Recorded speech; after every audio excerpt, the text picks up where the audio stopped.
All right, folks, we love that earnings is kicking off. We're going to do the simple one today, talking about Procter & Gamble. We'll get into Netflix later today, don't you worry, when they release after market. I'm excited. Procter & Gamble released before market. Kind of a shocking move, all things considered, for them, because this is a stock that historically doesn't move much with earnings. Down 1.5% today. Pretty significant. I mean, you look over the last 5 years, there's not many sharp moves. You see on occasion. Most of it just due to flow with the market. I mean, you see even their dip they had in last March was only down 18%. So, again, the stock's down on the year, but there wasn't much of a dip last year that they had to overcome. So, keep that in mind when you look at that. And really, since that dip, they've been doing excellently. 36% up is really nice for Procter & Gamble. When you look over the last 5 years, only up 66%. So, they've made great progress in the last year. So let's look at these earnings, see why the stock's down. GAAP EPS of $1.61 beats by 2 cents. Solid beat on an EPS line. Nothing major, but you don't expect anything major from them. It's typically just, it's nice right in line. Revenue of $20.34 billion, up 5.3% year over year. It's a beat by $470 million. I mean, that's good. That's a win there for him. I mean, that's a win. I like to see that. Pretty good beat for him, all things considered, too. So, stock's down. Curious why that might be. Analysts expect organic sales to come in at 4% growth versus the 2.11% consensus. Not too bad. They continue to expect fiscal year 2022 all-in sales growth in the range of 2 to 4% versus the prior fiscal year, which is great for them, all things considered. A little bit less than they grew this year. But again, this last year actually encompassed some, decent times of retail growth for them, which is incredible because you talk about the fact that they were facing off against a very difficult, comp year. The fact that they're able to continue to grow is very nice for them.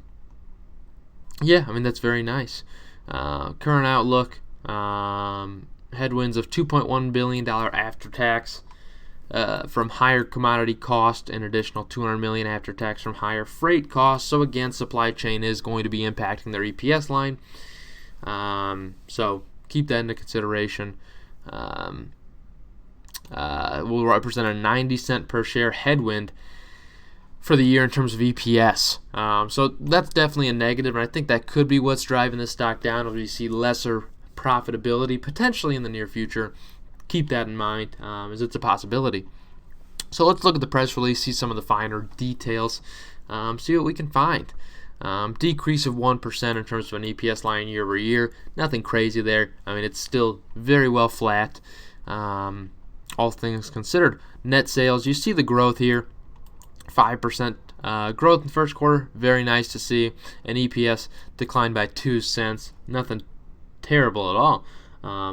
Organic sales, they didn't give numbers here, but 4% growth they showed, which is nice. I mean, it's good. It's what was expected and what they're going to expect going forward. So, again, it's all about, I don't know why organic sales needs to be so specific in everyone's minds. I mean, I get it, it's trendy, but I just don't know what necessarily the reason being is. You see overall sales drivers in this quarter from volume, growth in grooming, healthcare, fabric home care, baby feminine care as well.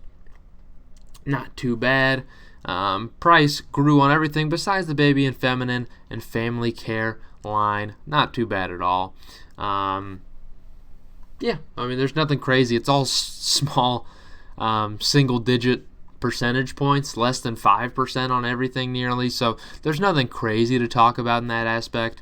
And again, what's going to make people buy more Gain and Tide? I don't know necessarily. What's going to make people buy more Crest toothpaste? Not much. Razors? Not much. I mean, it's a lot of these things. They're just household staples that don't see booms by any means. People just buy them. They just buy them. I mean, what more can I say there? The guidance, we saw that as well. Nothing crazy on the guidance. I mean, it's continued guidance. Expected core effective tax rate of 18 to 19%. It's pretty good. I would like to see overall what we get in terms of, yeah, that's what I meant to say. Balance sheet, I love looking at a balance sheet, but net sales line, again, we see by segment, nothing crazy by any means. Let's go look for that balance sheet as it's coming. Here it is, baby. Found it. Total current assets here, we get a small comparison, only 3 months, really just the quarters comparison, but we can still do some analysis here. 24.3 billion compared to 23 billion. Looks like overall growth in the accounts receivable and inventories, which is a good thing, all things considered. When you're having freight concerns, to have a growth in your inventory sounds nice. Total assets at 119 compared to 119. So overall, it leveled out. Really not much change in the last 3 months. Again, $300 million is a lot to me, but not necessarily in their aspect. Current liabilities coming in at 36.5 compared to 3.1. Not exciting, all things considered. But total liabilities in general, they saw a little bit of a rise as well. But not significant. So it looks like most of it just grew in the current aspect, and they lost a little bit in terms of the long term. Some accounts payable looks like it kind of matured, I presume. And this debt due within a year, it's just really matured debt, long-term debt. So nothing crazy. Overall stockholder equity has fallen by 200 million, 250 million in the last 3 months, but that's nothing really crazy. I think this is a very strong balance sheet, all things considered, for a very consistent company. Now, you got to take into mind that this is a company trading at a P/E ratio of 25, which is pretty high historically for it. And in terms of a revenue basis, this is a company bringing in right around $90 billion a year, trading at a $340 billion market cap. It's actually pretty high for historical performance. This is not a stock that typically trades as high as it does, or is right now. But does still offer a dividend yield over 2%. So there's plus or minuses. This is a core holding. If you're going to buy Procter & Gamble, you're not buying it to day trade it within the next, even to buy or sell within the next year. Procter & Gamble is one you hold for years to come, and you enjoy the dividend in the meantime and the very slow appreciation of the stock price. It's a slow appreciation, and you can tell historically that's just what it is. It doesn't grow significantly. It's a very steady, very, very steady growth until the recovery really last year. So again, I would expect almost some, more steadiness in the future as opposed to sharp gains. And I think it's because the stock's a little bit higher value than it has been historically. So not necessarily buy, in my opinion, by any means.